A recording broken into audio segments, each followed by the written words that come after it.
The Jake Asman Show will begin shortly. Thanks to all these great Patreon members who help support the show.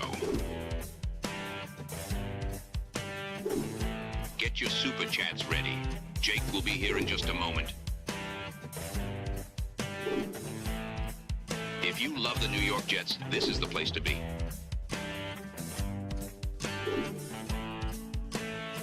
And now, the Jake Asman Show. Another twist in the Brendan Sorsby saga. It sounds like he's headed to the NFL supplemental draft after all. What does all this mean? Should the Jets consider drafting Sorsby? We'll talk with an expert on the situation, and we'll certainly break it all down. It's the Jake Asman Show. Minicamp starts today. Let's hit it and get it started. We sitting in here, we excited as hell. Now it's time to get to work. Are you a happy guy? Oh my goodness, let's go! I haven't felt joy talking about the Jets in a long time. When they announced it, I went, yeah!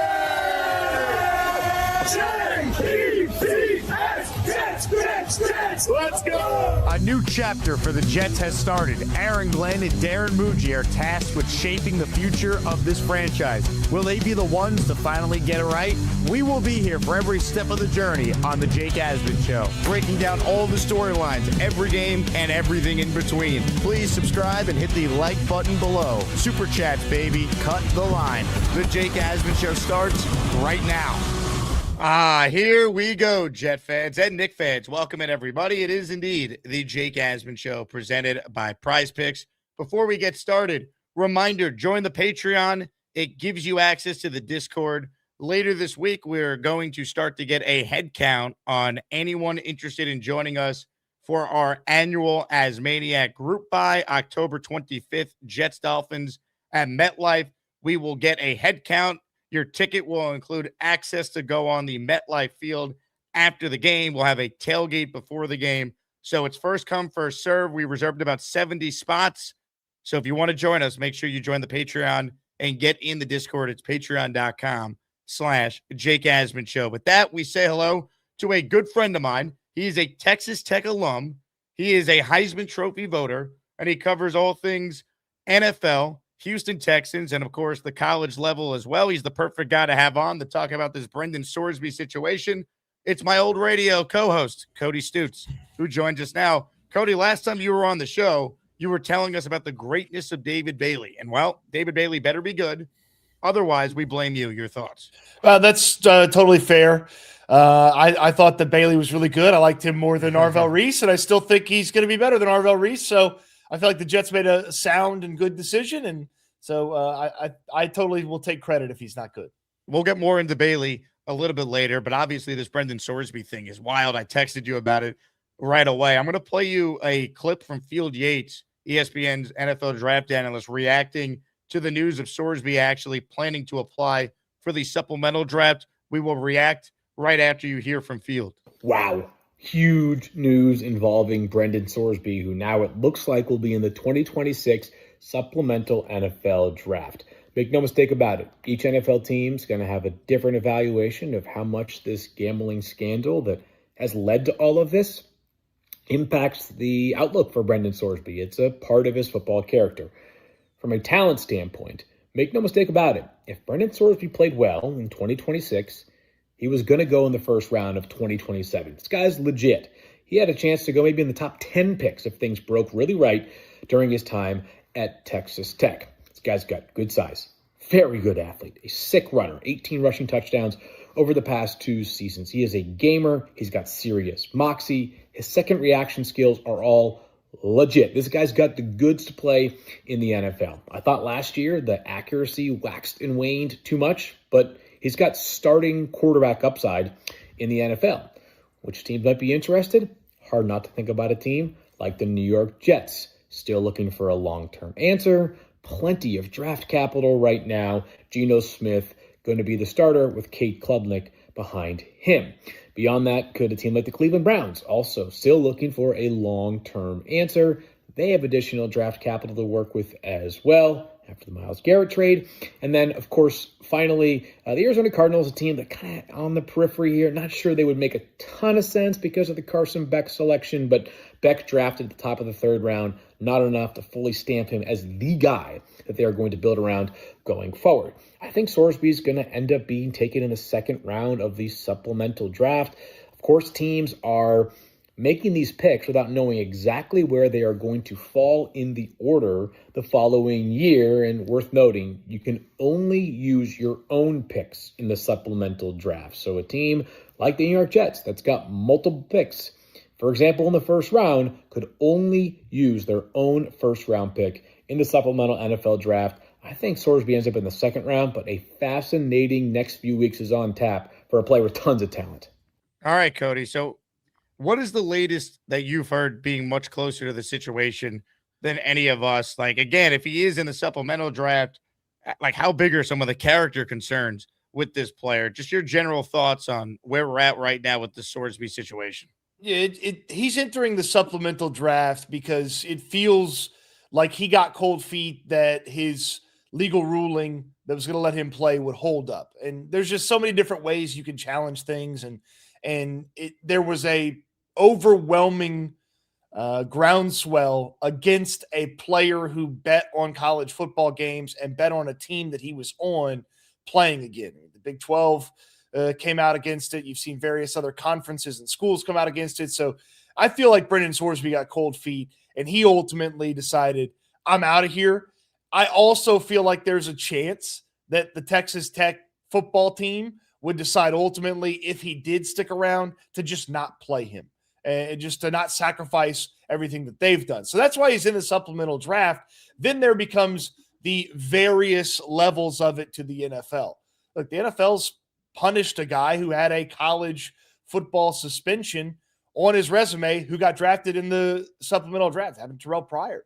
He had to serve a suspension. And we'd be foolish, absolutely foolish, to not assume that Brendan Sorsby is gambling on NFL games when he was in college. I mean, he's gambling on pitch by pitch at Reds games. He gambled on college football. So I'm supposed to believe that he just avoided one of the number one gambling sports in the world. So the NFL is going to have some sort of idea about if he's ever gambled on NFL games. And obviously, it's not the easiest thing in the world to like drastically punish the guy for it, but they could certainly carry over the couple of games or add on a little bit more or say, hey, you know what? You've admitted to gambling. You've gambled on the NFL. You gambled on college while you were in college. We're going to hit you with a little bit of a violation of our policy, and you're going to miss some time. It's not like you were in the NFL and gambled on an NFL game, so it won't be like, who was it, Calvin Ridley or Quintez Cephas, some of those guys. But I could definitely see him having to miss time because of this. As far as Sorsby, the guy, like I have had no moral objection to gambling. I think gambling's fine. I think, yeah, there's issues with it. There's issues with people who eat too much sugar. The government doesn't have to regulate sugar to some crazy amount. I think gambling should be legal in all 50 states, and I think everybody should be able to play it. I do believe that when you accept a certain set of rules, like Sorsby did to be a college quarterback, you probably shouldn't break those rules. Like I would say, if your job tells you don't gamble, I would say don't gamble.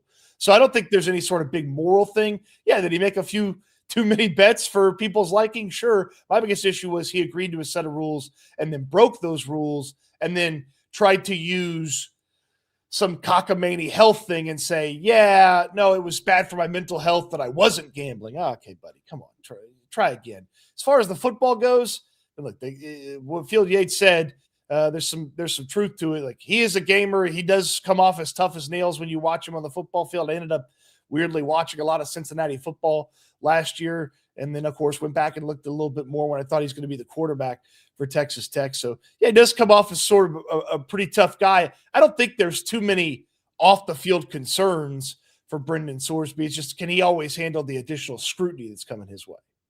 I mean, in terms of what the expectations were for him at Texas Tech, we kept hearing, well, if he has a big year, he's definitely going to be a first-round pick. Call me skeptical about hearing that a year out, because a year ago, Cade Klubnik was going to be a first-round pick. Garrett Nussmeier was going to be a first-round pick. You're watching college football year-round, Cody. You're a Heisman Trophy voter. In terms of Sorsby as a prospect, what were your thoughts going into the year he was supposed to have at Texas Tech? Brendan Sorsby, with a huge year at Texas Tech, was going to be a first-round pick. I don't agree with Field Yates that he was going to end up if in the right situation in a top 10 scenario. But was he going to be a back end of the first round guy? One of those guys that teams who really want to take a swing on a quarterback want that fifth-year option, so they go get him, in the 28 to 32 round range. Yes, like he was, but that was going to come with a huge year at Texas Tech. The big thing I always use is, what if he just entered this year's NFL draft? Because he was eligible to enter the draft. He decided to stay in college, which maybe not great judgment. If you knew this was kind of hanging around with you, bud, maybe you should have gone to the NFL draft in a pretty weak quarterback class. But I don't know. I mean, he's not a first-round pick in this year's draft. He wouldn't have been a second-round pick in this year's draft. I have a hard time seeing him be a third-round pick in this past year's draft. So he'd have been a day 3 guy with some hope and upside. And the thought that he was maybe a first-rounder next year was, again, built on the hope that he continued to showcase some of the good stuff from Cincinnati at Texas Tech, and also built on it with the Red Raiders. So, this is not a first-round talent that somebody is drafting in the supplemental draft if they ultimately draft him. If you consider him to be a 2026 draft pick, it feels a lot like a borderline 3-4 talent to me. It's just an odd situation because from a Jet standpoint, they took Kate Klubnik in the 4th round. Okay, day 3 pick, that's fine. But the Jet coaching staff needs to show progress. They need to win games. Otherwise, they won't be here for 2027. Like, if you take Sorsby, okay, he's in your quarterback room. They're going to stick with Geno as long as possible because he's at least a professional quarterback, unlike what they put out there on the field for most of last year. It's just tough to envision the Jets being the best fit. That said, we heard reports that when the Jets were doing their homework on David Bailey, they were getting an up-close and personal view of Sorsby as well. Multiple people said that the Jets went out of their way to do some digging on Sorsby when they were in Lubbock for David Bailey's pro day. So just your thoughts on the Jets dynamic here and whether or not it would make sense for them to potentially use one of their picks in the supplemental draft on Sorsby.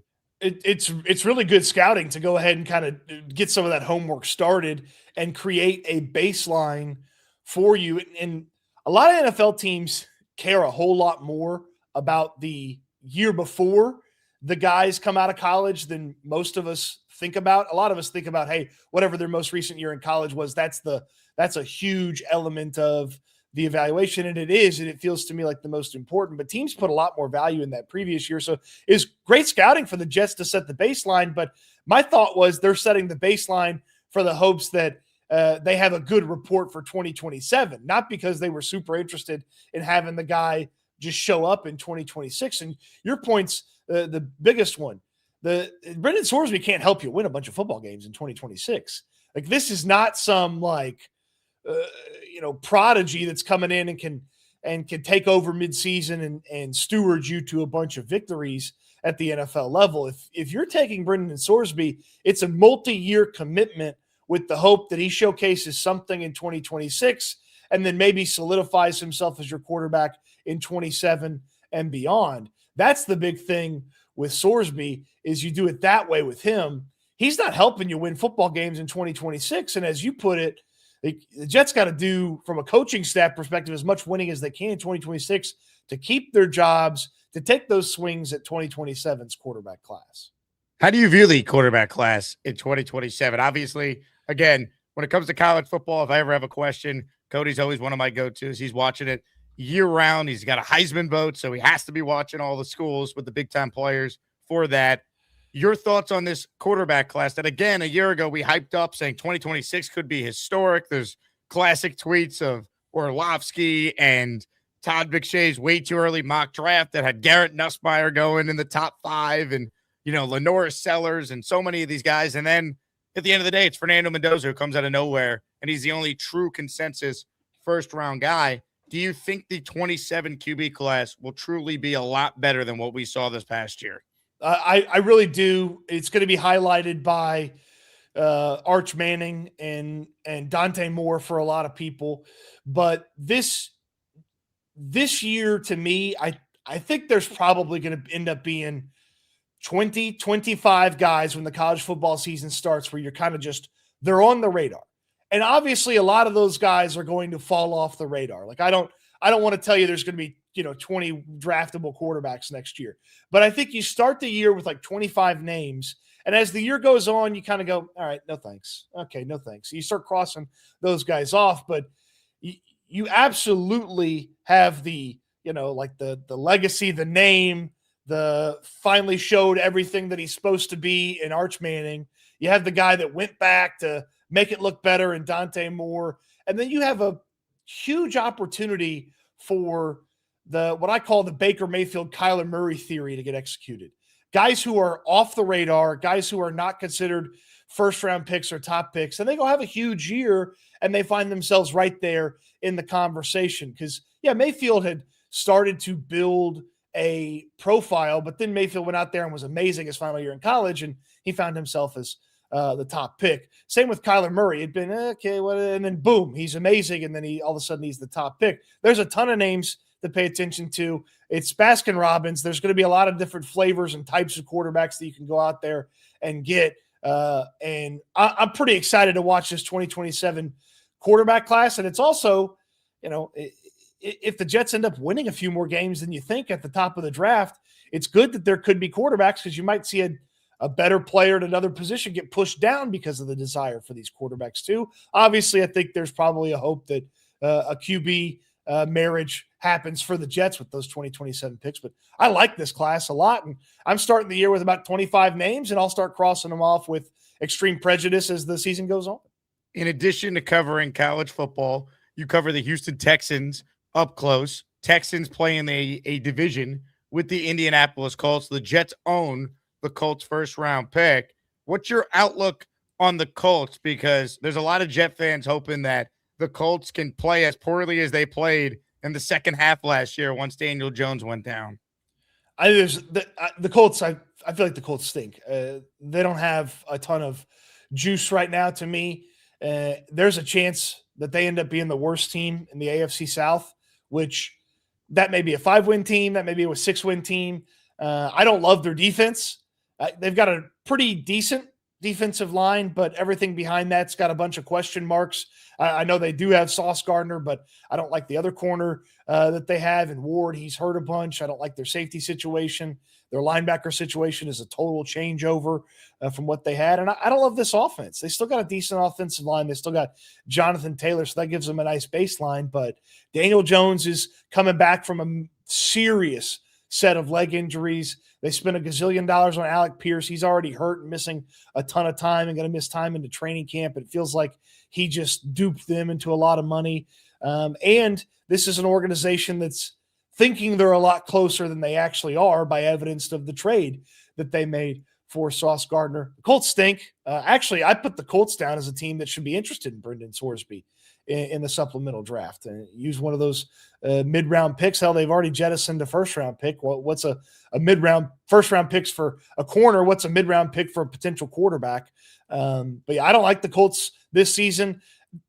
It's not a lock that the Titans are better than them, but I definitely see a scenario where the Titans have put enough together, have a better defense than previous couple seasons, and they can win a few games and finish ahead of the Colts in the AFC South.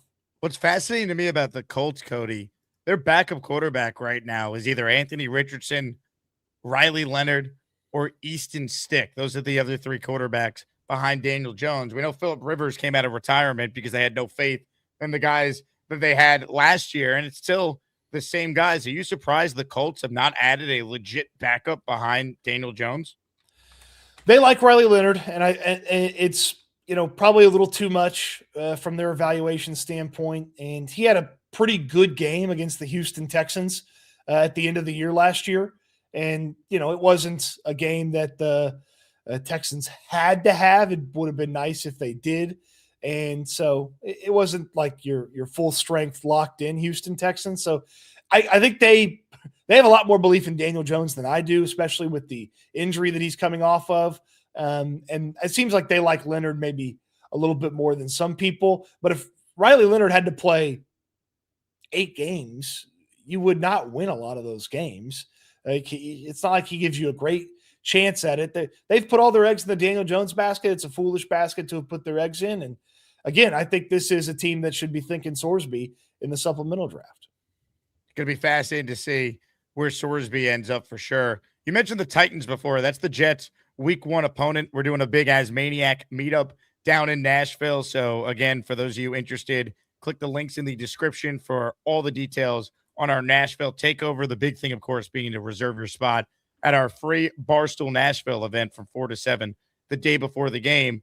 Your thoughts on the Tennessee Titans? Robert Saleh, their head coach, Brian Dable, their offensive coordinator. That's the opponent for the Jets. It's the Jets Super Bowl early on for a lot of us. Your thoughts on the Titans now with Saleh as their coach?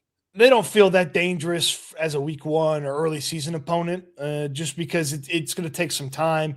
Cam Ward, I do wonder from a Brian Daboll standpoint how much he's had to kind of rebuild what Cam Ward did last year. Like, it was a pretty disappointing season last year from Cam Ward from a statistical output standpoint. But when you think about the challenges that he dealt with, he got sacked 55 times. His head coach was a buffoon and got fired early on in the season, and didn't have a ton of weapons. They've added some weapons for him. The offensive line's still a disaster. The rushing attack still has some questions, though I like Tony Pollard more than your average person.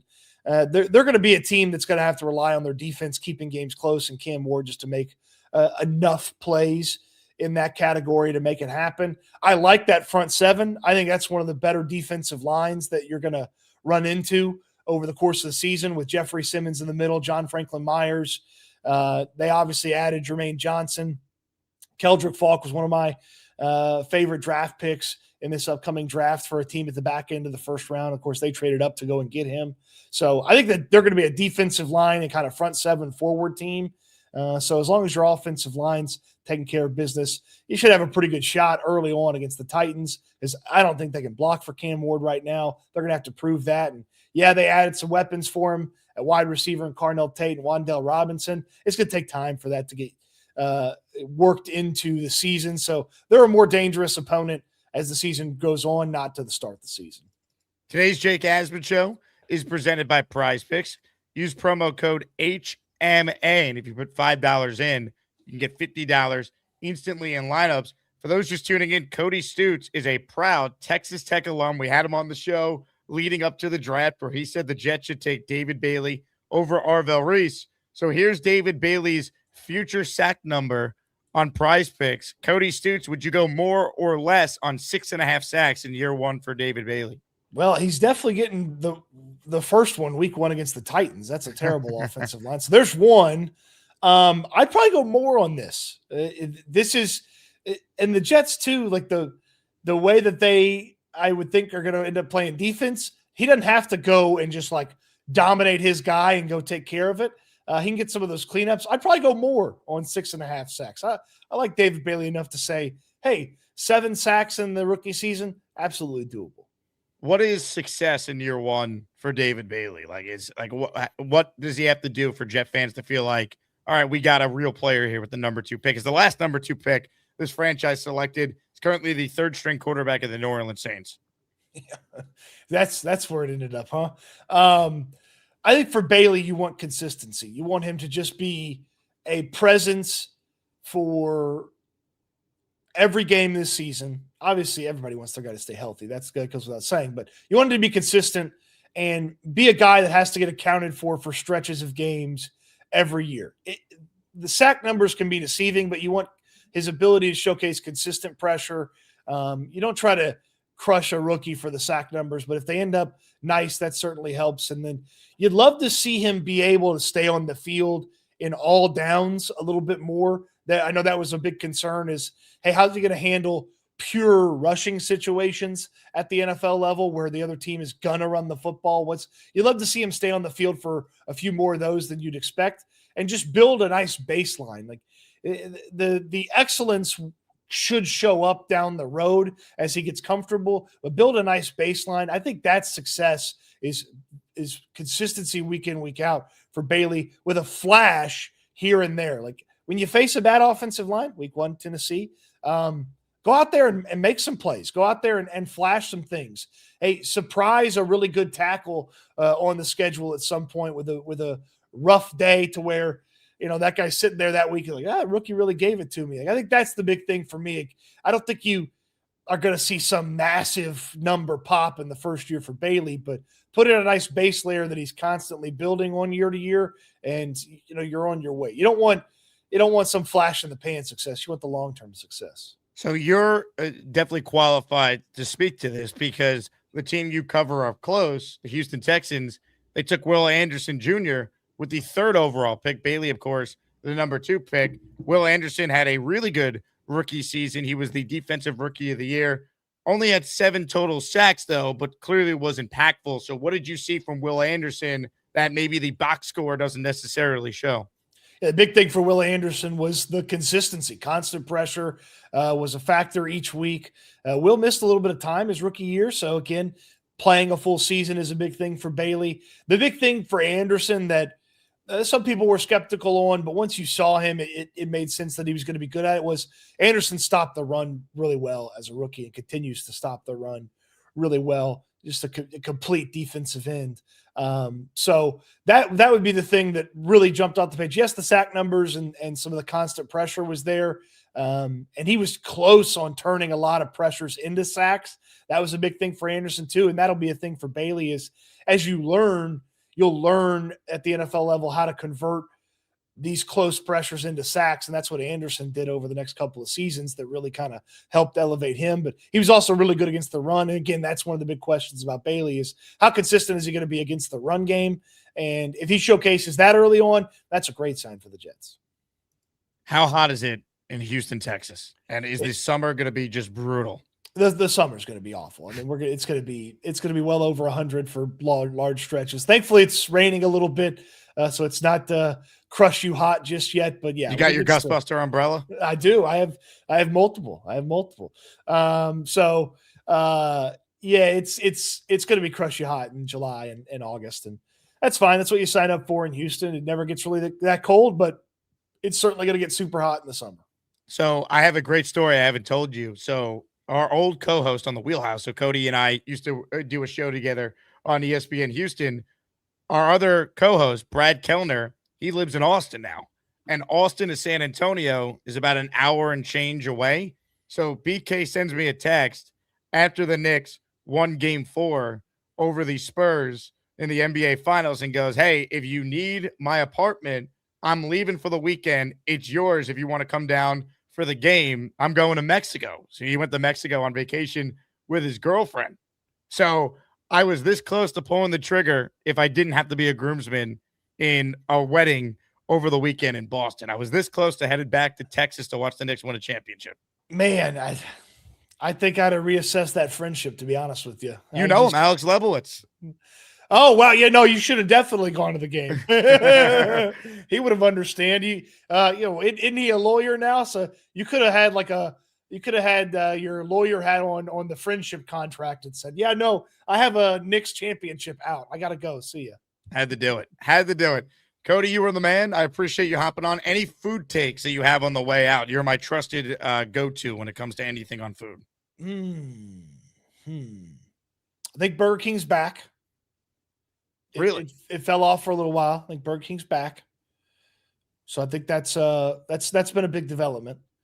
You have a go-to at BK that has changed your perception? Whopper. Just a Whopper. Good old-fashioned Whopper.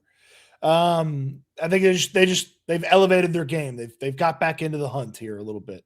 So I think Burger King's back.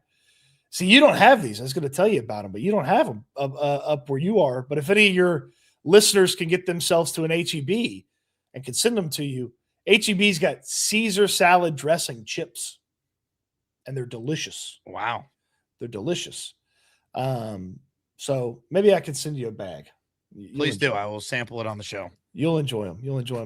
That's where I'm at right now. I don't have anything just like drastically that's changed anything for me. Nothing groundbreaking. But BK being back was a big one. I got a little food. I'll leave you on this little food trivia. I found this out the other day because I know you're a big fan of this restaurant. You're familiar with the Chick-fil-A sandwich. Absolutely. Mm-hmm. You're familiar with Waffle House as well, right? Oh, who isn't? Exactly. So did you know that when the Chick-fil-A sandwich was first invented, it was sold in Waffle House? I did not know that. The first place to sell Chick-fil-A sandwiches was Waffle House. the sandwiches got popular enough that Waffle House said, thanks, no thanks, we don't want you in our restaurants anymore. And that's when Chick-fil-A opened up their very first location in a mall. How about that? So a little you learn a lot on the show. Yeah. I probably have more knowledge about that than Brendan Sorsby. We talked about 30 minutes about Brendan Sorsby. I'd give you 4 hours on the Chick-fil-A sandwich. A lot of our shows in the summer when there was nothing to talk about were definitely about that. So that is tremendous. I know you're a big fan of my caller, Beastbreaker, one of the greats. He says, if you want real food, try Chick-fil-A or Cheesecake Factory. Are you a Cheesecake Factory guy? I have never sat down and eaten inside a Cheesecake Factory. Really? In my entire life. And it's a place that's right up my alley. I like variety. It's a scratch kitchen. They've been very proud about saying that about things. I've known people that worked at Cheesecake Factory. I've had the cheesecakes. I've had a variety of different slices from the place, like, somebody's brought them or I've ordered them or whatever, but I've never actually gone into a Cheesecake Factory, sat down and eaten. I need to remedy that soon. Stoots and Locker next remote. Live from the Cheesecake Factory. Yeah, maybe. Love it. Cody, thanks for the insight on Sorsby, and I guess we'll have you back on when we figure out where he's going to end up. Yeah, I think the biggest thing, too, that we didn't talk about is the NFL's got to have, like every team that drafts him, anytime the guy makes a mistake, people are going to think he's point shaving. Oh, so that's a whole nother conversation for the team that actually gets him, and that's something he'll deal with for the rest of the time he's a professional athlete. Ladies and gentlemen, Cody Stoots. Cody, thanks for hopping on. Anytime, man. Cody Stoots, HOU football Heisman Trophy voter, Texas Tech alum. Thought it'd be a good idea to get Cody on, given all the news with Brendan Sorsby out there. Again, I don't think the Jets are ultimately going to end up with him. Could I see them using one of their day 3 picks? I could see it. Maybe they put in for a 5th-round pick. And if they put in for a 5th-round pick and they got him, no harm, no foul if it doesn't work out. But there could be a team that offers a 2nd, maybe a 3rd. I don't think the Jets are going to swim in those waters. If they love him, I guess anything is possible. But what's confusing about the Jet dynamic when it comes to Sorsby is if you're going to draft him, when would you see him? Just in the preseason? Again, Glenn needs to win games to save his job. They already have Klubnik in the fold. So now you're going to have Sorsby and Klubnik. Is there enough reps to go around to form an evaluation of either? And are the people that are forming the evaluation of Sorsby, are they here a year from now? And then you have a new coaching staff that comes in that maybe didn't think much of Brendan Sorsby. I got no regard for him. So unless Darren Muji overrules his coaching staff and says, I believe in this guy, we got to get him, I don't think he'll end up being a Jet. But it's a storyline. We played you that clip at the beginning from Field Yates. First team he mentioned that could use a Brendan Sorsby. It was the New York Jets. Comments, questions, super chats, cut the line. We're 30 minutes in. I haven't even mentioned what our raffle prize is today. Nick fans, Walt Clyde Frazier signed jersey up for grabs. And if you don't want the Clyde jersey, you pick either Clyde or Joe Klecko, either or. Joe Klecko signed jersey with the Hall of Fame signature on it, or a Walt Clyde Frazier jersey. Either one is your option. When you enter, you're in for the following weekly prizes. This week, it's a signed G5 helmet as our top prize. Signed Joe Klecko helmet, signed Darrelle Revis end zone pylon, and a signed Gangrene Beach Club. 2 tickets to win. Or did I say signed Gangrene Beach Club? That makes no sense. It is 2 tickets to Gangrene Beach Club on July 11th. So we got 4 prizes and counting, but our raffle prize on our shows today is the Clyde signed jersey and the Klecko signed jersey. Dealer's choice. Which one do you want to win? Black Gypsy is the first to enter the raffle today. Black Gypsy, let's go. Who let the dogs out? Who let the dogs out? Don't leave. Who let the dogs out? Don't leave. This afternoon, we will have info on where a bunch of Asmaniacs are going to be meeting up for the Knicks championship parade on Thursday. So stick around for that.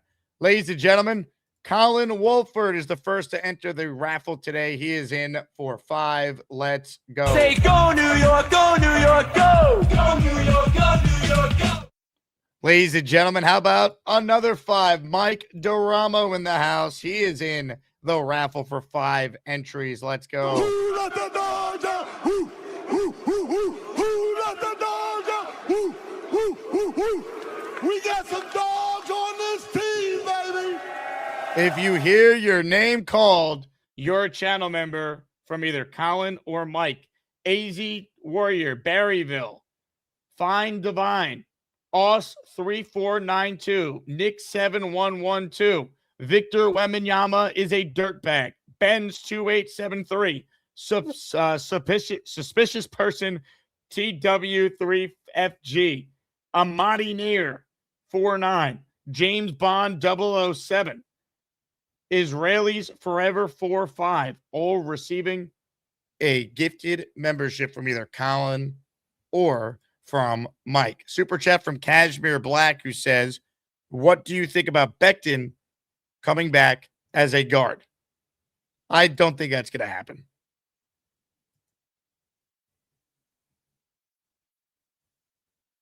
I don't see that happening. Mekhi Becton ended on awful terms with the Jets.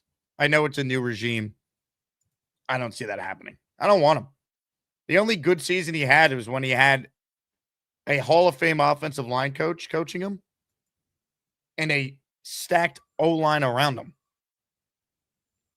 Eduardo says, Jake, I still can't believe the Knicks won. Look at my hat. NBA champions. NBA champions. The Knicks are world champions. And I have an exciting announcement to make. Tomorrow morning, we're going to be joined by one of the Knicks' biggest fans. I only worry about one person's penis, and that's mine. So everybody else's, I don't really care. Spoke with Joe on the phone this morning, 9 a.m. tomorrow, Beningo, talking Knicks and optimism for the Jets. Joe said to me, maybe the Jets can win, bro.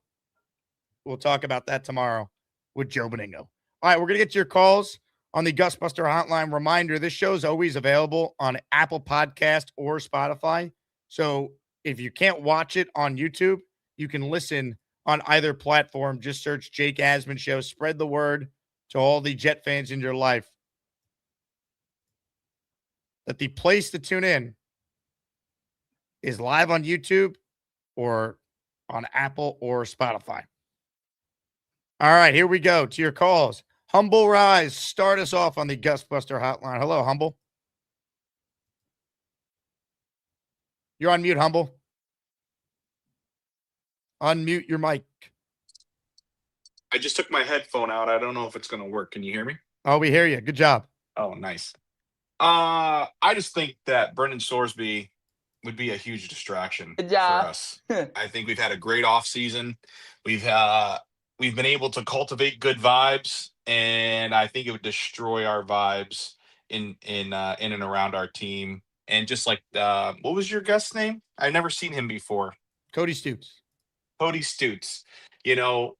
Just like he said, anytime he makes a mistake, and he's going to be a third, fourth string quarterback, guaranteed going to make mistakes, and it'll be, did he do that on purpose?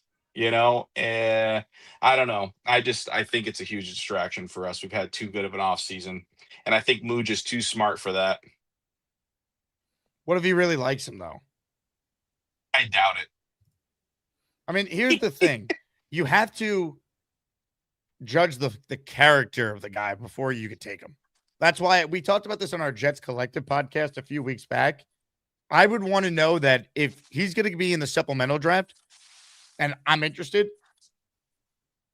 can I get a one-on-one with him? Can I bring him into my facility? Can I spend the day with him? Like, it's a quarterback. He's playing in New York. I need to know if he has the right temperament to be able to handle that. It's not for everyone to be able to handle being the quarterback of the Jets, right? Like, it takes a certain person built for that. I don't know enough about Brendan Sorsby if he's built to handle that, if that makes sense. I think that he's already shown his character.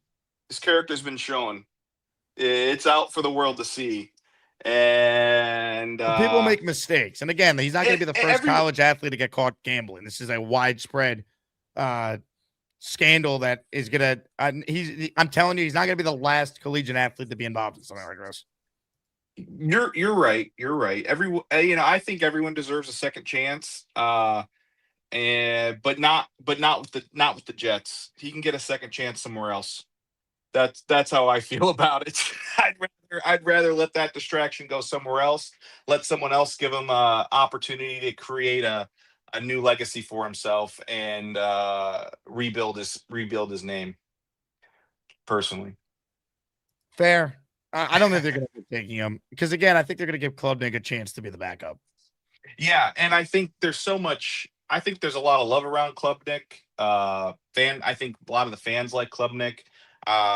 Just as much as I think Reich and Muji like Klubnik. They went up for him. They traded up for him. So, I think he's their main focus. He's their guy. So, but that's really all I got, Jake. I got nothing else really. Well, you made some good points. So good job, Humble. I'm glad we got you on first today. Oh, I appreciate that, man. Thank you. Just don't let go of the rope. The vibes are good, he says. Jet fans are a special breed. Just because the Jets have acted normal, the vibes are good. That's how desperate this fan base is. Much like the Knicks fan. It's funny, all the celebrations outside the Garden after all these wins, that started after the Knicks beat the Hawks in Game 2 of the first round in 2021. Those fans weren't chasing the viral moment. They weren't clout chasers. They were just genuinely happy the Knicks won a playoff game for the first time in 8 years. That's what that was. And it has now grown where after every game, it's the mosh pit and people trying to go viral on Side Talk and all that. But like the real fans were just happy the team was relevant. The bar is so low for the Jets. If they're playing meaningful games in December, this fan base will be excited.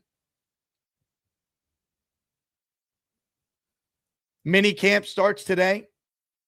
It will be interesting to see what we can learn about the style of offense that the Jets are going to be deploying this year.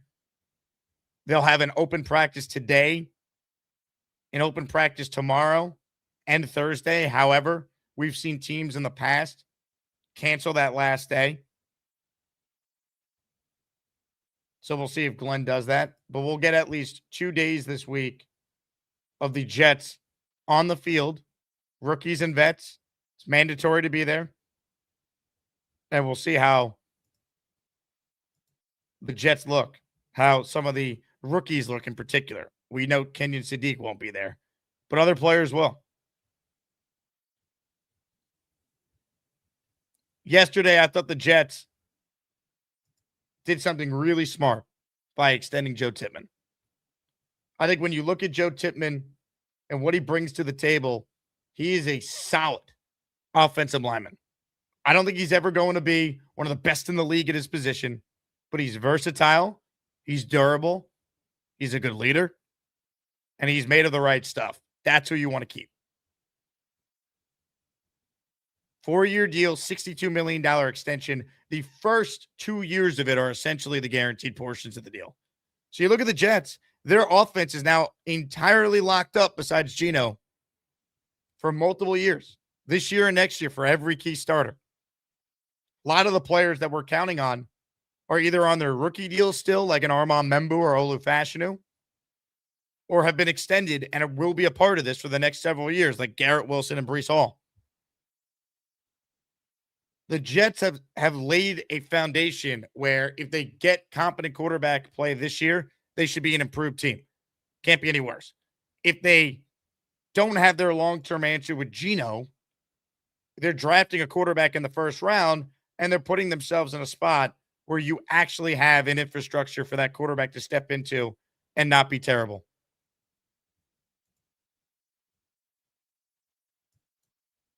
I think this is all positive if you're a Jet fan right now. More positive news.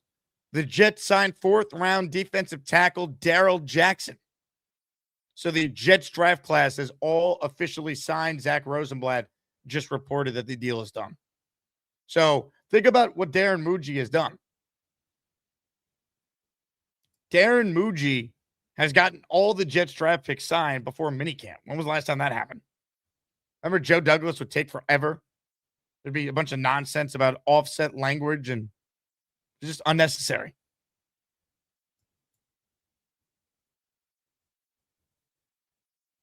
All the Jets rookies have been signed. Pretty good. Again, the moves on the margins have been very good for Muji. The big swings are still to come, right? Quarterback, potentially hiring a head coach. But he's been good in the trade market. His first draft class looks promising. I think there's some encouraging things here about Darren Muji as a GM. Cashmere super chats. Am I a bigger fan of the Knicks or the Jets? The Jets. The Jets are my number one, but I am a diehard Knicks fan. Diehard Yankee fan. I'm a big Islander fan, but Matt O'Leary is a diehard Islander fan. Like I'm a fan of the Islanders. I watch a lot of games, go to a lot of games every year, but my fandom for the Islanders is lower than someone like an O'Leary, and that's my barometer for the diehard.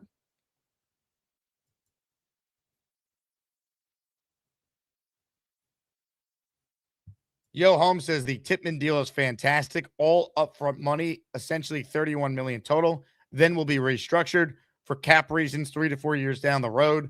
Perfecto. There's nothing not to like.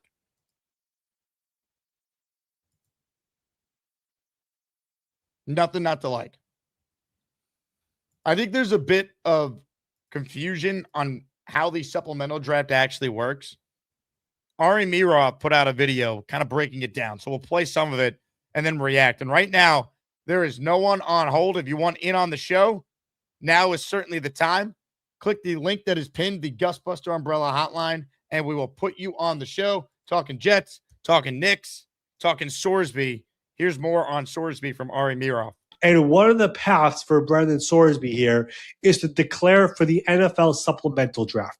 What in the world is the NFL supplemental draft? Well, we have not had this over here since 2019. But basically, the supplemental draft is an alternate selection process used by the NFL for college prospects who missed the regular NFL draft in April for a bunch of different reasons. If you're an academic reason, a legal reason, an eligibility issue, which of course is the case over here, the NFL creates a supplemental draft. Now, they have not had this since 2019. Like I said, the famous cases in recent history are Terrell Pryor, Josh Gordon is a good case, drafted by the Browns, and the most recent one is actually a player who's still in the NFL. Jalen Thompson in 2019 was selected by the Arizona Cardinals in the 5th round of the supplemental draft. He was signed this offseason by the Dallas Cowboys in a very big contract to be part of the Christian Parker defense. But that's the last player who was selected in the supplemental draft. But the NFL has not had this since that year in 2019. This is not a televised thing. It takes 10 minutes. But the way it works is if you want to select a player in the supplemental draft, you get on a call with the league and you say, hey, I want to select this player in the 1st round. If you want them in the 2nd round, you say, I want them in the 2nd round. Until you say which pick you want. At the end, the NFL goes through the list, the order, and says, this team picked them first in this round. They had the highest pick in that round. They get this player. If you pick a player, for example, let's do the Jalen Thompson example. He was picked in the 5th round by the Cardinals in the 2019 supplemental draft. If you pick a player in the 5th round, that means you forfeit your 5th round pick in the next actual draft. So in that case, the Cardinals took him in the 5th round of the 2019 supplemental draft. They forfeited a 5th round pick in the 2020 NFL draft. If Brendan Sorsby ends up in a situation where he loses his eligibility and he goes into the supplemental route, this is going to be one of the most high-profile supplemental situations that we've had in NFL history, possibly. It's been a while since we've had something like this. You got to go back to the 90s for a case of a player of this magnitude. And Brendan Sorsby has a lot of talent. A lot of scouts around the NFL believe he would have been a 1st-round pick in the 2027 NFL draft. What do you do if he's in the supplemental draft? If you're a team that needs a quarterback, I don't know if it's the Jets, the Browns, the Steelers, whoever it is, to use a first-round pick, to use a second-round pick. I think there's a real chance over here that a second-round pick becomes a selection used by a team to get Brendan Sorsby on their team.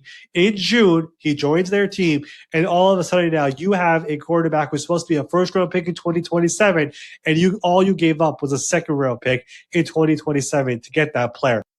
I think what's interesting is teams like the Steelers, the Vikings, even the Colts, as Cody Stoots brought up at the beginning of the show, like teams that are expected to be decent. How do those teams value Sorsby? Because they're not going to be bad enough to get a top quarterback in the draft a year from now. So they might look at it like, hey, if we give up a second or a third, we're getting a player that would normally go in the top 10 if they think that highly of the player. I don't know how these teams evaluate Brendan Sorsby. Again, a year ago, we heard Kate Klubnik and Lenoris Sellers and Garrett Nussmeier, Drew Aller. These guys were all first rounders. So I'm a little weary when I hear, oh, Sorsby will definitely be a first rounder a year from now. Maybe. Maybe not.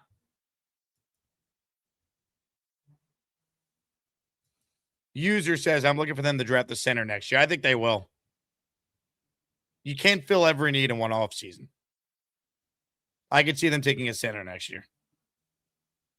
But again, 3/5 of your offensive line is now signed long-term. Membu and Olu are both still on their rookie deals. Olu's in his third year. They'll pick up the fifth-year option after the season on him. Membu's going into year 2.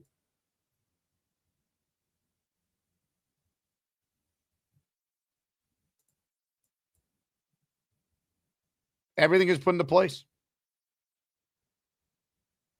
All right, open phone lines for those of you who want in on the conversation. Comments, questions, super chats, cut the line. Ralphie is first today. Hello, Ralphie. Hey, how are you, Jake? Ralphie. Congrats, man. Congrats to you as well. Yeah. This World little Clyde guy here, like, I think of all the Clydeisms, and they were all working during the playoffs for us. We were wheeling and dealing and posting and toasting and pooping and swooping. It was like unbelievable. Dishing and swishing. Yeah, all that. Yep. Yeah. I mean, even hacking and whacking. I mean, Carl Anthony Towns was getting his whacks in there. You're not wrong. I mean, he does have some stupid fouls. I've never seen so many offensive fouls on driving to the basket by a 7-foot guy holding on to the other player, but he still got his whacks in on Wemby, so it was good. It was really good. We were in Long Beach, and it was crazy. It was crazy. The whole street, everybody ran out onto the street when it was over. Everyone was safe, though, which was good. I just know that Thursday's going to be insane with the amount of people that are going to be celebrating this team at the parade. Yeah, I want nowhere. I'm too old for that. Nowhere near that. Watch it on TV. Yep. Yeah. But what a run. Unbelievable. I mean, I never thought I'd see like a player score 40, half the points in a game almost. Like that happened against the Knicks, playing against Jordan and all these other guys. It was amazing. And when I look at Brunson, I think, he's got such heart, like such a dog in him. You ever see those memes where they show like the X-ray and then inside the dog, the rib cage is like a big dog? Like that's what he's got going on. And maybe Pons that we drafted, maybe a similar thing. What's his name? DeAndre Pons? What's his first name? From D'Angelo Pons. D'Angelo Pons. Maybe he's got some of that. Maybe he dropped to the second round because he doesn't have all the measurables, but he's got a big dog in him, and maybe he could kind of bring the same attitude because he couldn't be denied Brunson every single time. So I mean, he's that's one of the great winners ever. And here's a live look at Jalen Brunson's X-rays. He's got that dog in him. And hopefully Pons got the same thing going on there. Look, I mean, it starts with winning games and turning around the culture. Like, again, the Knicks build was not just this 1 or 2 year thing. This was the culmination of multiple years, heartbreaks along the way, gaining experience. They obviously made the coaching change to put them over the top. Mike Brown did an amazing job. But the Jets have to get back to being a respectable franchise first and not be looked at like a total joke. That's where you can't skip steps along the way. No, I mean, a lot of things were kind of unconventional too. I mean, right? You get rid of Phil Jackson and then you bring in Leon Rose like a super agent. It didn't work when the Mets had a super agent as their general manager, but the guy did everything, not everything right, but a lot of the things he did obviously turned out right. And getting a bunch of winners, I know it's like college winners, but still, it's still a mentality. And I guess OG was a winner with Toronto as well.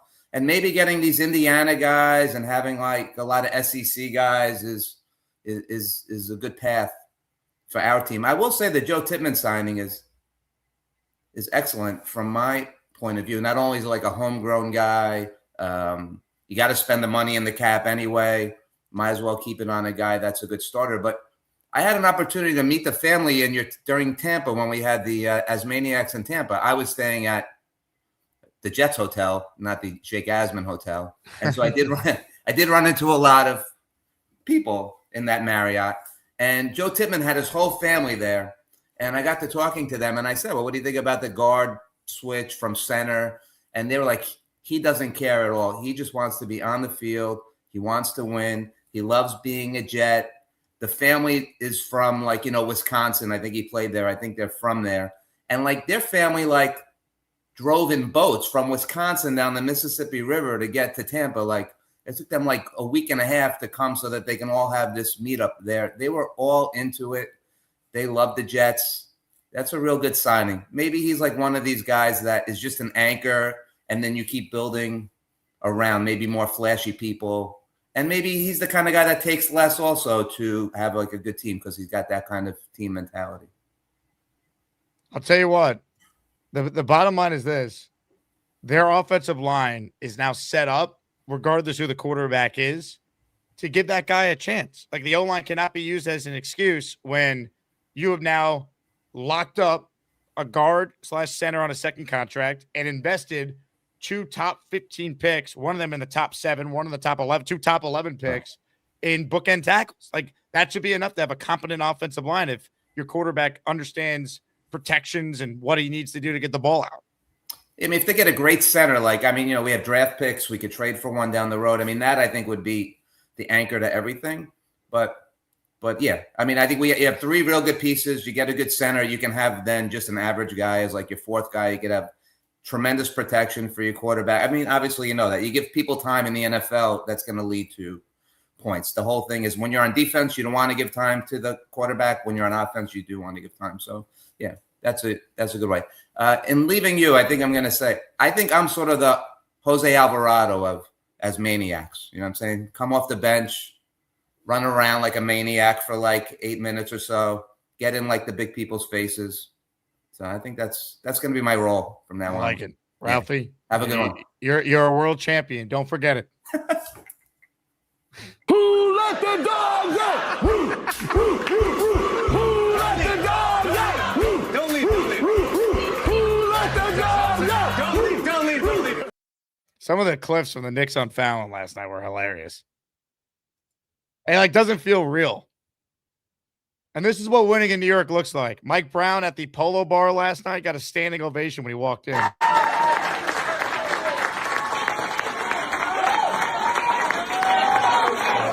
guys will never have to pay for an audience. It's insane. It is insane. And how crazy was Mikal Bridges' Instagram live? No one knew that he even talks. He was hammered. It was very funny. And it's the rare time that a player got drunk and went on social media, and it actually was good PR for the player. Because Bridges was great. He was funny. He was talking about Brunson, and he starts bang like a goat. Bah, bah. Unbelievable. Speaking of unbelievable, giveaway today. Dealer's choice. Joe Klecko signed jersey. Or, speaking of Clyde Frazier, signed jersey by Walt Clyde Frazier. New set of weekly prizes for those just tuning in. Wilson, signed helmet. Klecko, signed helmet. Revis, signed pylon. Gang Green Beach Club, 2 tickets. Jalen Brunson or Nick of your choice, NBA Finals patch jersey. That's 5 prizes in the weekly raffle. You guys are the greatest. Thanks for making it possible. Last chance to get in.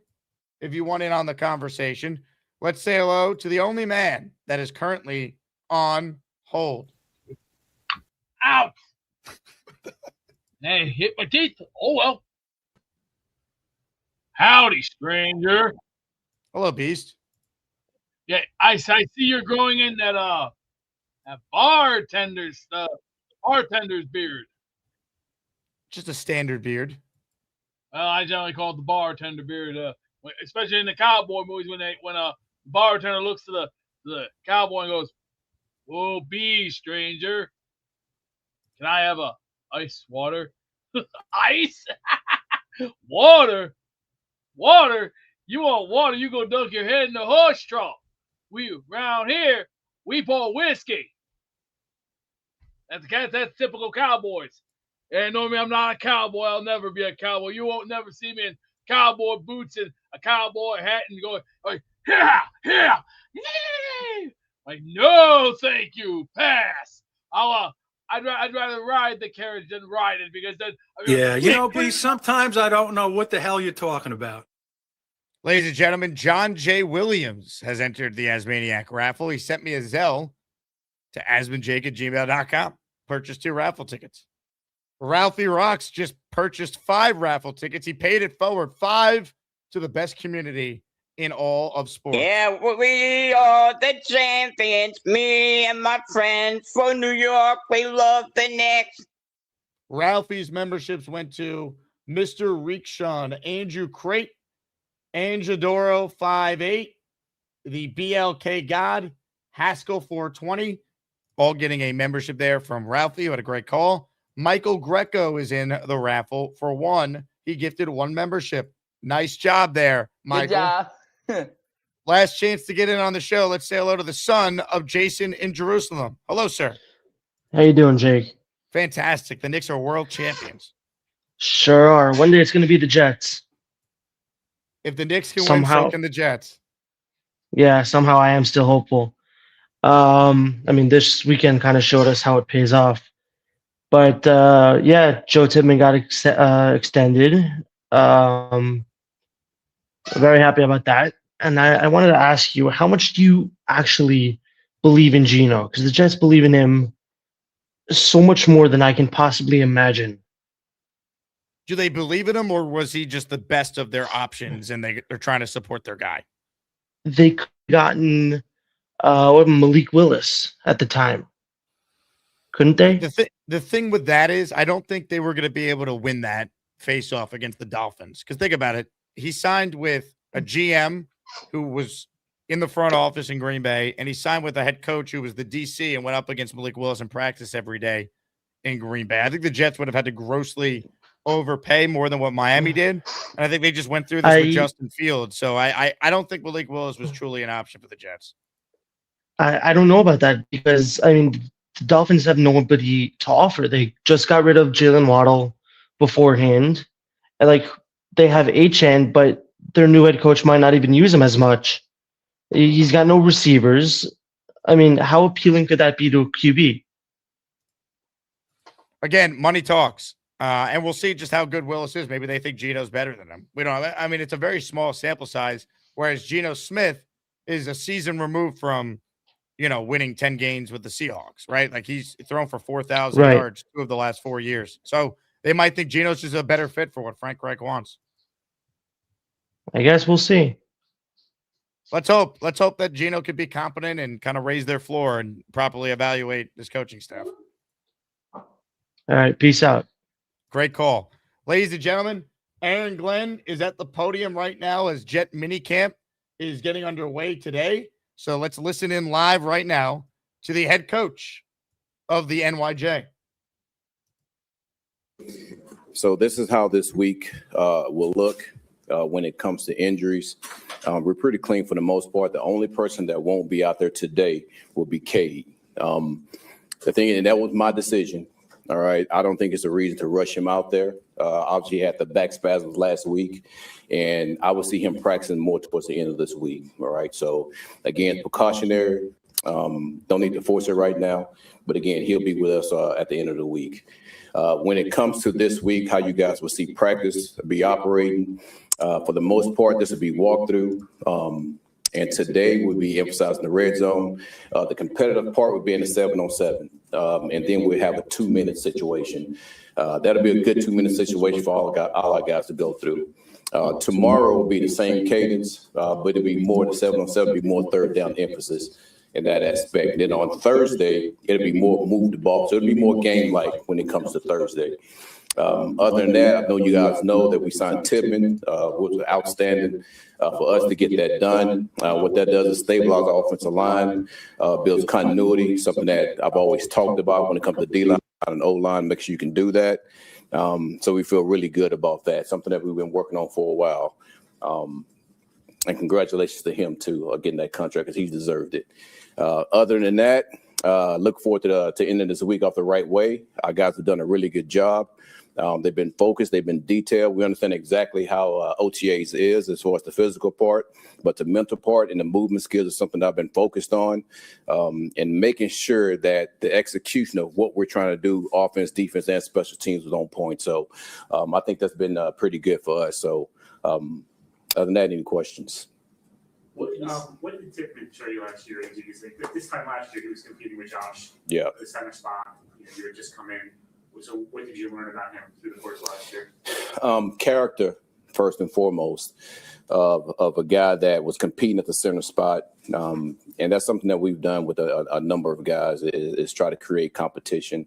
And once we had the injury to AVT, man, he was more than willing to move over to the guard spot and just take on that job. And he didn't complain. He didn't say anything about it. Only thing, Coach, what do you need us to do? So, man, he's one of those guys that you want to be around for a long time just because he is as a person and obviously how good he is as a football player. So he's took on that role, did a damn good job for us. And the thing about it, he still has room to grow, to be a better guard. So we're looking forward to that going into next year. What does it mean to have all 5 of your starters are under contract not only this year but next year? Yeah, I mean it's what I said before. I mean we've just stabilized that part of it, and the continuity more than anything is what's important when you especially have those 5 guys that can play together for a long time. So look forward to seeing those guys get to come together more with communication, things like that. So I'm excited about that. When you talk about stabilizing, how much of an emphasis was that with you and Darren to bring stability to the organization overall and maybe operate differently than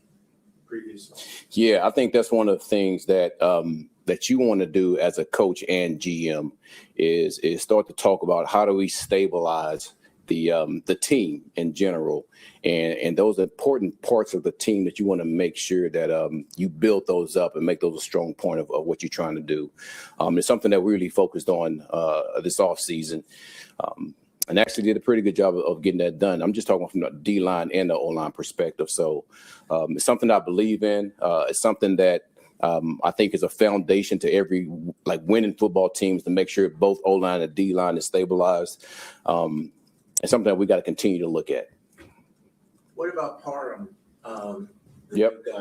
Obviously, he doesn't have the experience with the unit when you talk about continuity, but what does he bring to the table and why did you target him? Yeah, well, the thing is he was with Gino before, so you understand Gino and how he operates.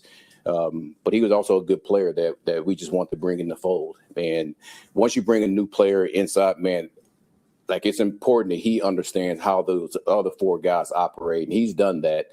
Obviously, when you come to this part, man, it's the mental part that we really try to focus on because the physical part, we can't do anything about that when it comes to OTA. So we'll see exactly how it operates when it comes to training camp.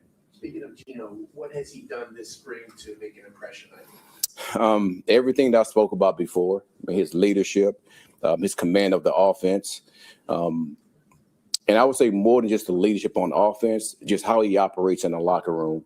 I'm excited to have that player, and you can see the maturity in him. You can see how he's grown over the years. And he's really rubbing off on a lot of guys here. So I'm excited what he brings to the table. Why was it important for you to make that trade for Savondre Sweat? Just like I said before, is things that I believe in when it comes to D-line. He's a big man that's agile. He's tough. He's competitive. He has long arms. He demands a double team block.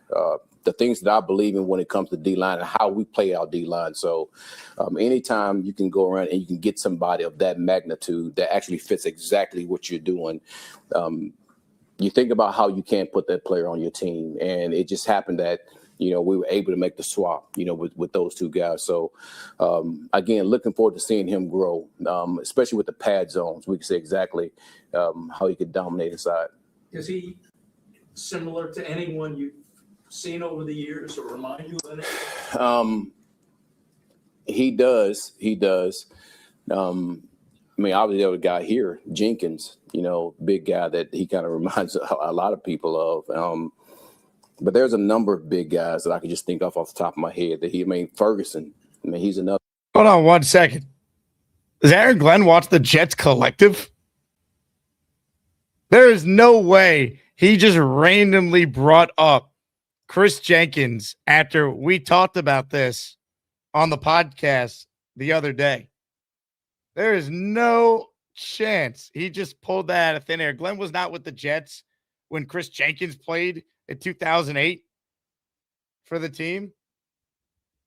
No chance. Aaron Glenn just called that out there. Someone had to tell him, or he's watching the Jets Collective that I do with Rich and BT.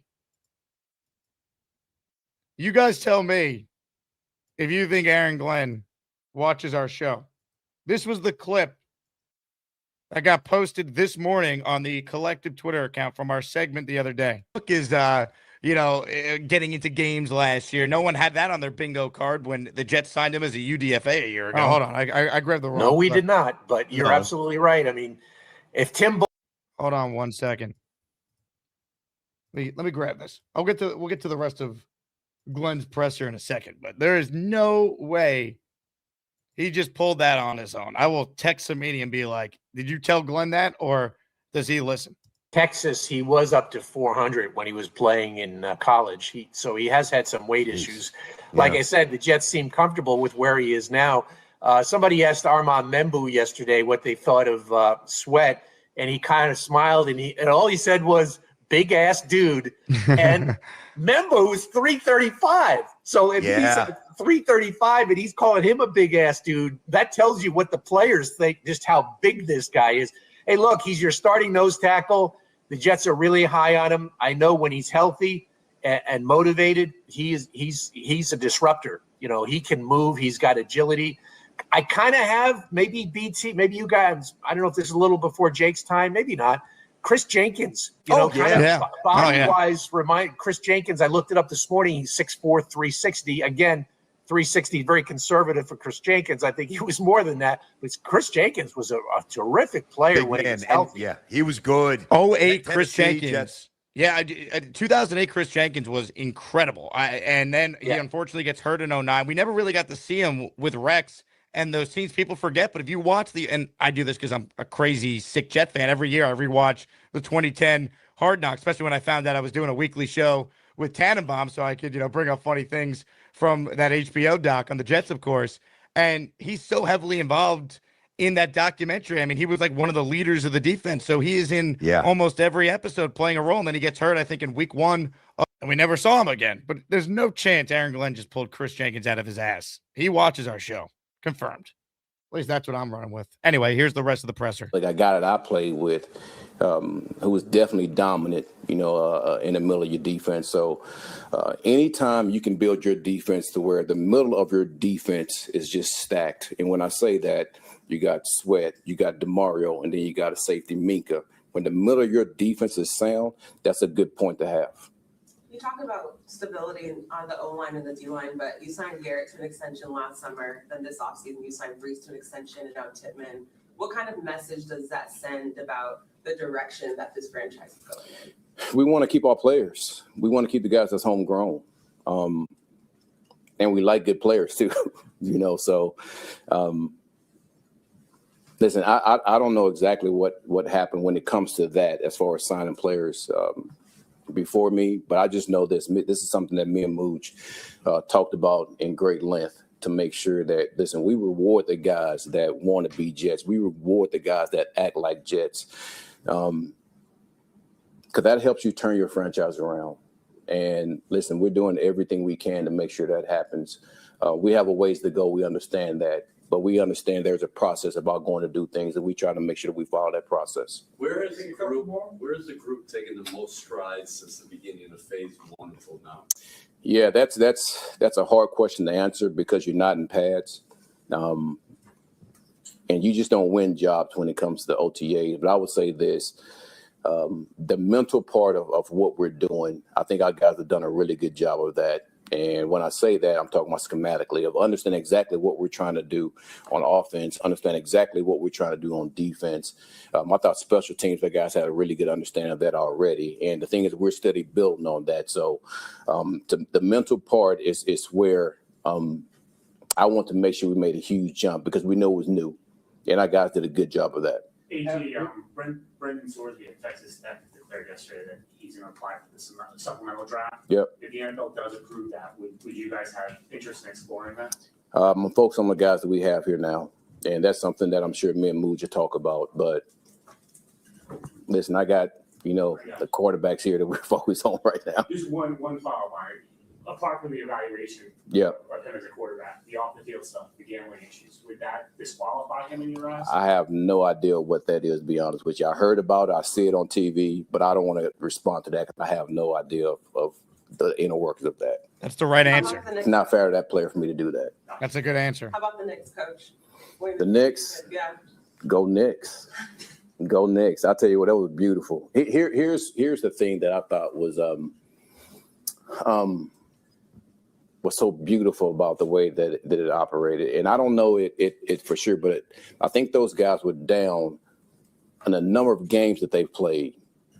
And you think about how they operated in that first quarter and second quarter. Then that third quarter, man, it was a totally different team.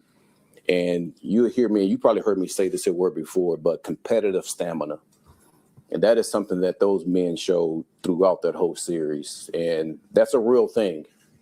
It's a real thing. It's something that I've talked to our guys about since phase 1, to be honest with you. That's something that we're working on. And the way you do that is me as a coach, I have to make sure I create that in practice. And it's hard to do it in OTAs because the physical part of it, but once we go to training camp, you can bet your ass that we're going to work on competitive stamina because those Knicks, those guys showed it. Yeah, the difference is All right, the appreciate Jets you guys. get down, they never come back. Thank you, Aaron. Good answer on the Sorsby stuff. We don't know anything about the situation. That's why if the Jets are interested in him, I want to know, can they meet with him and to evaluate him as a human? His football character, playing quarterback in New York is unlike playing quarterback anywhere else. You got to have certain character traits to be able to prosper here. Everyone's like the Jets need their Jalen Brunson. Jalen Brunson's got that dog in him. He's a winner. I don't know anything about Brendan Sorsby. I know he gambles. He tries to bet on things that he thinks are going to win, but we don't know anything about him.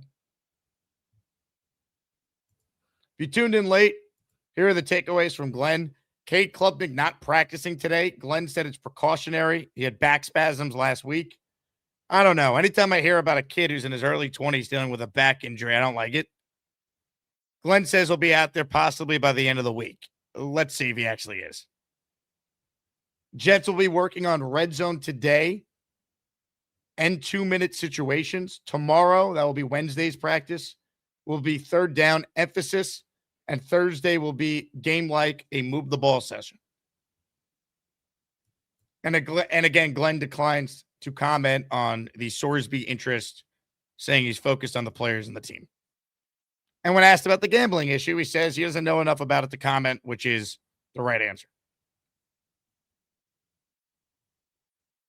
Open phone lines if you want in on the conversation. Last chance to get in. Mike DeRamo says, Jake, you need Rich to dig deeper into this. Yes, I will find out. But I think Glenn watches the Jets Collective, which, by the way, will be live tomorrow after Jets practice at 3 p.m. for our latest episode.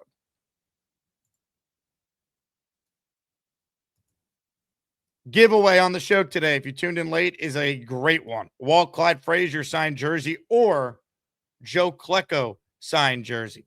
You pick. Klecko or Clyde, your choice. Let's get to your calls right now. Gusbuster Umbrella Hotline is the place to be. Joining us right now is a man we call the Rooster.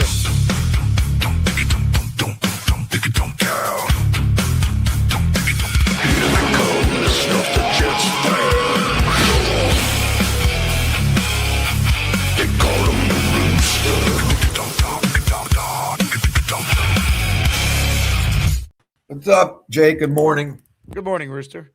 Very cold in soccer. I think I lost every game, but we go through that as bettors, which leads me to Sorsby. I'm going to make the Rooster point on Sorsby, and I think you're going to agree with me. Nothing to do with this guy. Zero, zilch. I don't care if you could get him in the 5th round, which you can't. And I'll tell you why. We are a franchise that has had 50 years of just looking and finding instability. We just saw the blueprint with the Knicks. Find the point guard, the leader, the character guy, someone so strong to take you to the promised land. We know the quarterback is the most important position in the NFL, maybe even more important than the point guard. It's everything. I can't have my quarterback, the guy leading me not only on the field but off the field, to have these question marks. When you're in that huddle, in the back of your mind, you're going to always be thinking and always be there. Is this guy doing something gambling-wise? This whole thing, even the last 3 months, makes no sense. He's trying to go in. He's taking the money. He's got it. He's in. He's out. He's just all over the place. We're doing everything right. We're locking everyone up. We have our 3 picks for next year. We have a veteran quarterback to hopefully be better this year to win some games, to get us in position. I feel like if you go for a Sorsby, it's now speeds everything up, which I don't think Aaron Glenn would want to do anyway because he's on the hot seat. But now everyone's going to be clamoring to play Sorsby. And it just feels like the Jets would be skipping the step in what they've been doing. And I'm not sure how good he is. We played at Cincinnati. He was supposed to really be seen at Texas Tech this year, another year. So you pile it all on. Just other franchise maybe could overcome the Sorsby background. We can't. Our quarterback needs to be hopefully 50% of how great Jalen Brunson is to take the Jets to the next franchise. There's just no reason to do it. Aaron Glenn, we know, wants to win games. I don't think he wants anything to do with it this year for his own reasons. So with all that being said, I don't even care if it's a 7th round pick. I don't want Sorsby on the Jets roster.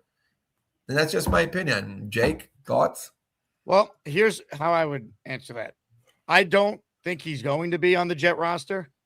If they didn't have to give up a lot, I'm intrigued if they really like him as a player and they get a chance to evaluate him as a person.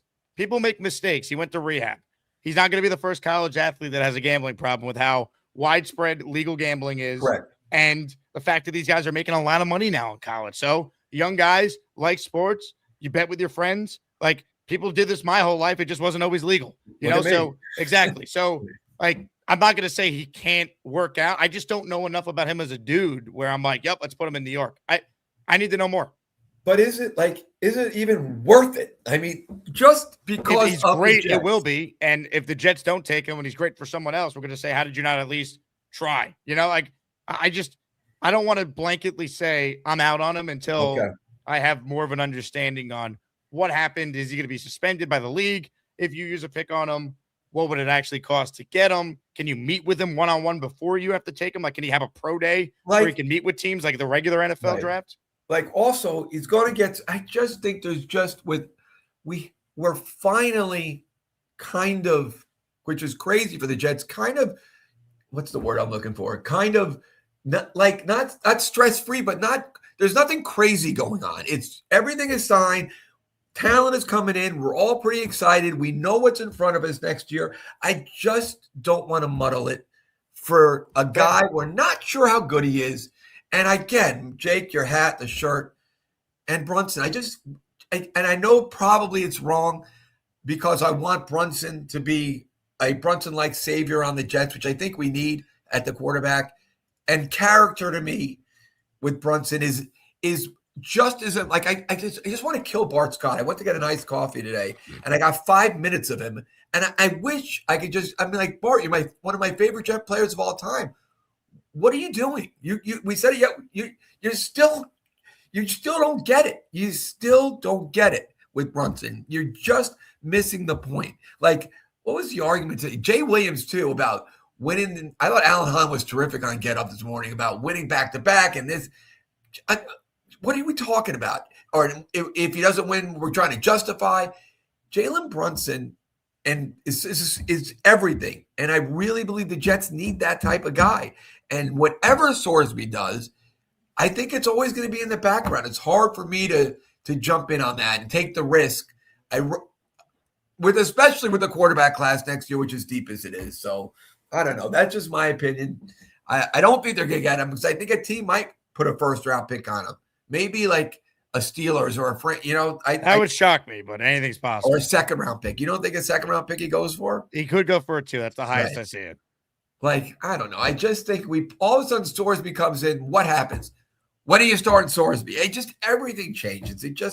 I get it. The coaching staff's on the hot seat. It's not like they're going to be like, yep, we're dying to play a rookie quarterback. They know Gino is their best chance, so they're going to stick with him as long as they can.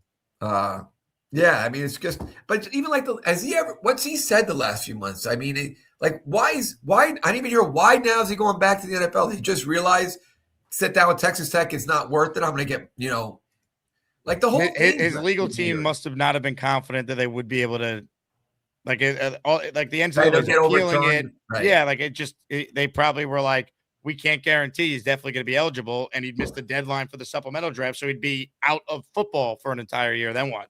Yeah, I mean, there's just so much there. Did you watch any of the Fallon last night? Did you see any of the clips of the Knicks on Jimmy Fallon? I did. I have been playing a couple of them on the show. Okay. OG Anunoby really might be the funniest guy in the world. He just is, without saying anything. That's when you're funny. When you can just sit there and not say a word and be funny. He just looks, he's just funny guy. There it is. Why is it? Don't leave. Let the dogs out. Let the dogs out. Don't leave. Let the dogs out. Don't leave.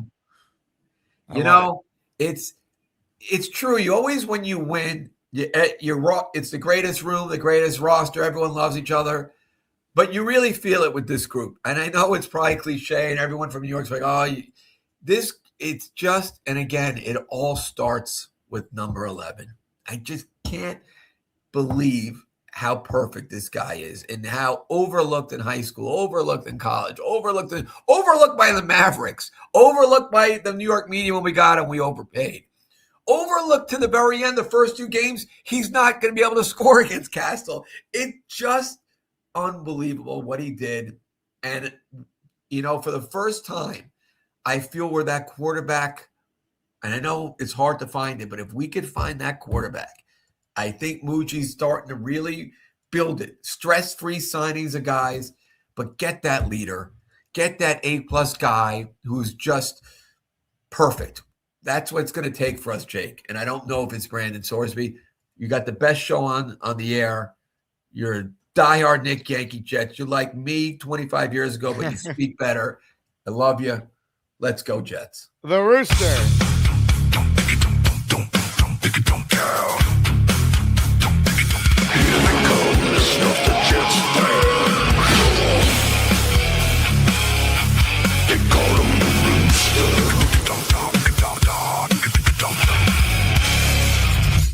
Hit the like button if you're joining us. Only 120 likes. You get 250 people watching the show. Get those numbers up. Giveaway today is signed Klecko jersey or that's right, you choose. Signed Walt Clyde Frazier jersey. Winning in New York, there's nothing like it.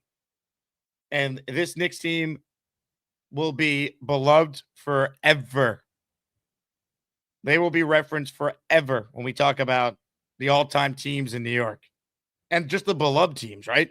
There's a difference between the 96 Yankees and the 98 Yankees. The Yankees in 98 were known for their dominance. The 96 Yankees were beloved because they were the first Yankee team to win since 1978. And they were down 2-0 to the Atlanta Braves, who were the defending champions, with their Hall of Fame rotation and Chipper Jones and Andrew Jones and all the great players. Huge underdogs in that series and won 4 straight. 07 Giants, not a dominant team, but a beloved team. The 26 Knicks are both beloved and dominant. It's a very rare combination. Go Knicks. Go Knicks. Super Chat, a.k.a. gifted membership from the Rooster. He's in the raffle for Good one. job. All right, let's keep rolling with your calls before we wrap up our first show today. Sabo, this afternoon, breaking down on-field takeaways from minicamp. More of your calls. Holy shit, look at that beard! He has a beard, he's the man. Ain't no Santa Claus. Papa Jet loves the Jets. He's one handsome son of a bitch. He's Papa Jet. Hey, Jake, how you doing? Papa Jet. Papa Jet. Go Knicks. Go Knicks. Hey, really happy for you. You and all the other Asmaniacs. At least you know, might not be the Jets, but it's a championship. It's your team. What was it, 53 years? 53 years. Wow. Pain. Well, I mean that from the bottom of my heart, man. I'm so happy for all of you. As far as Sorsby's go, or whatever his name is, what is it? Brendan Sorsby. Yes. I'm gonna kind of disagree with Rooster. I'm all for giving people second chances, and if the Jets like his talent, and if they have a certain round grade on him, I pull the trigger. And the only reason, Jake, I say that is, we haven't had a franchise quarterback in how long? So I'm not into throwing a dart. I'm throwing multiple darts till we find somebody. And that's just me, though. And even if they don't get him, and no matter what happens this year, just say if Klubnik, Zeno gets hurt, he comes in and he shows promise, I'm drafting a quarterback next year. I don't care what happens this year. We got 3 first-rounders. This ain't going to come around again. We got to keep drafting one we got to keep throwing darts till we get one. So that's my opinion on that. What do you think? I don't hate the take. I think there's levels to how much you're going to invest in Sorsby when you already took Klubnik and the coaching staff might not be here a year from now. But I agree with your premise. I think they should continue to take swings when appropriate. I think the big swing, though, is coming in the first round of 27. Me too. And Jake, just let me ask you this, just a kind of a hypothetical. If it came out tomorrow that Klubnik bet on Clemson 2 years ago, do you cut him? I think the NFL would suspend him, so you'd let that play out. Yeah. I don't know. I get, it's not like he's killed somebody or anything. I mean, he had a better year 2 years ago, so maybe he needs to bet on the Jets if he's going to play as well as he did 2 years ago.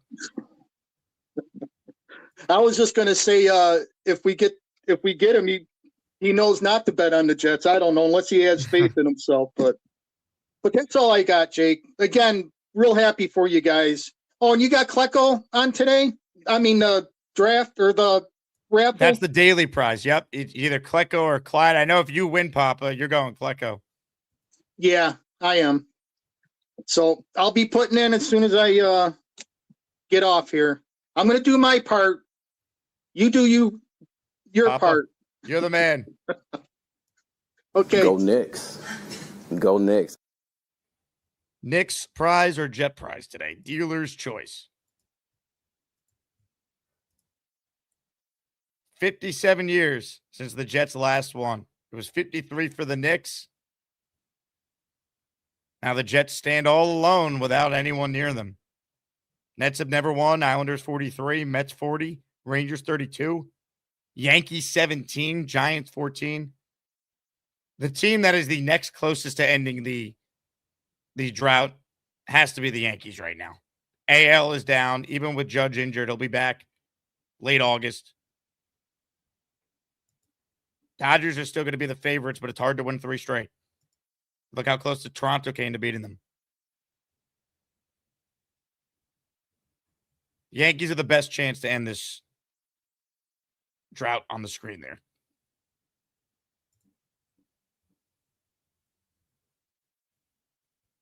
One day the Jets will win, though. I just hope I'm alive to see it. I see Neil is on hold, but Neil, I don't see a camera for you, so I don't know if you're actually there or not.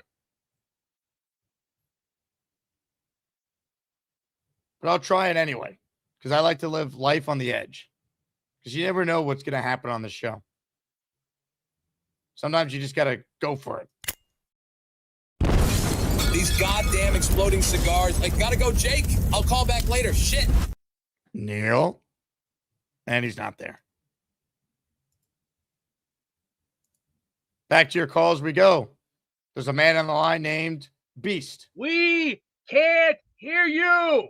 Restart. Go to commercial. Whew. Had to go take a leak. Whew. Why are you in pain from peeing? Hey, we gotta go. You gotta go. It's like me being Mr. Jones going, hey, get out the way. Get out the way. Hurry up. Hey, I got those business to take care of.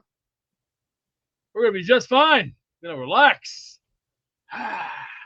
And who do you have on today? Since it's Tuesday. Oh yeah, I forgot. Robbie Sable's gonna be coming on. Well, what about where's that Joe guy gonna be today? Is he gonna come on tomorrow? Maybe he'll come on after Robbie. How about back to back? Hey, good way to roll the dice. Roll some dice. Like a game of craps. Just make sure if you win it, if it's 7 or 11, you win. But if you get an 8, a 10, or a 12, well, not my problem. Well, are we ready for the raffle? There is no raffle. Oh, that's fine. Let's see. What am I gonna go do right now? It's a good thing I shaved. I brushed my teeth at the showers. What's on the agenda today? Well, we'll see what happens. One day at a time. Remember, we put our pants on one leg at a time.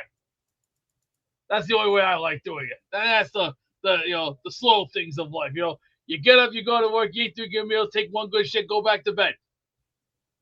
Question mark? Question mark? Question mark? Examine. Doink, doink, doink, doink, doink. So what would be the other way of putting your pants on? Because doesn't everyone put their pants on one leg at a time? My grandfather's done that for hundreds of years. I mean, come on, we all do that. And in a month, I'm gonna send you something. One of these. Ghostbusters, baby. You know who to call? Ghostbusters. That's right. Hey, and don't worry, you'll get it in the mail very soon. And I was gonna ask you if you want to come down for 4th of July hot dogs and some burgers and maybe some chicken, but knowing you're gonna be out 4th of July going pew pew pew pew, shooting off them big fireworks, them big M80s, those big bombs that go. Hey, Gator says you could shit your pants one leg at a time. Is this true? He must have been drinking a little way too much of that tropical punch Kool-Aid. A little too much Kool-Aid there in the morning. Knowing me, I'm not a Kool-Aid person, but I used to like Kool-Aid, but not anymore. Not like I used to. Kool-Aid's changed.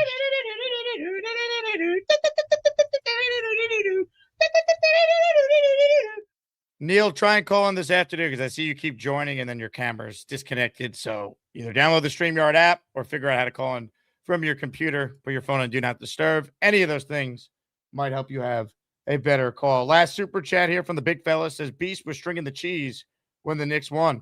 Oh, no doubt about that. Weren't we all stringing the cheese after a Nick victory unlike anything we've ever seen before? Yeah, we are the champions. Me and my friends from New York, we love the Knicks. Yeah, baby. We love the Knicks. Parade on Thursday. The Asmaniacs will be there this afternoon. We're announcing some details on where we're going to meet up for the Knicks parade. You guys are the best. Let's go Knicks. Let's go Jets. Sabo this afternoon breaking down what occurred during today's practice. I will talk to you guys then. Like the video. Join the Patreon.